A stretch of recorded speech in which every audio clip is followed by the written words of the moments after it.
सांगली जिल्हा परिषदमधील लिफ्ट बंद पडल्याने अपंग क्लास 1 अधिकारी महिलेला खुर्चीवरून नेण्याची वेळ। सांगली जिल्हा परिषदेमध्ये असलेली लिफ्ट वारंवार बंद पडते। दिव्यांग नागरिकांसह अधिकारी, कर्मचारी आणि सामान्यांना याचा नाहक त्रास सहन करावा लागतो। सोमवारी तर शिराळ्याच्या गटविकास अधिकारी स्नेहल नवकुडकर यांनाही नाहक त्रास सहन करावा लागला। लिफ्ट बंद असल्याने त्यांना खुर्चीवरून दुसऱ्या मजल्यावर नेण्यात आले। यंत्रणेच्या या कारभाराबाबत तीव्र संताप व्यक्त होतो आहे।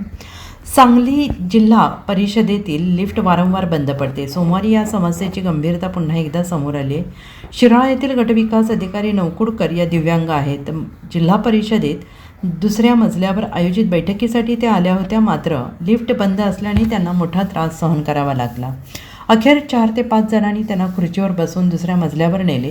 दिव्यांगांसाठी असलेली मूलभूत सुविधा वारंवार बंद पडत असल्याने प्रशासनाच्या या हलगर्जी कारभाराबद्दल तीव्र संताप व्यक्त होतो आहे। या गंभीर समस्येकडे तातडीनं लक्ष देऊन लिफ्टची योग्य व्यवस्था करण्याची मागणी होते आहे।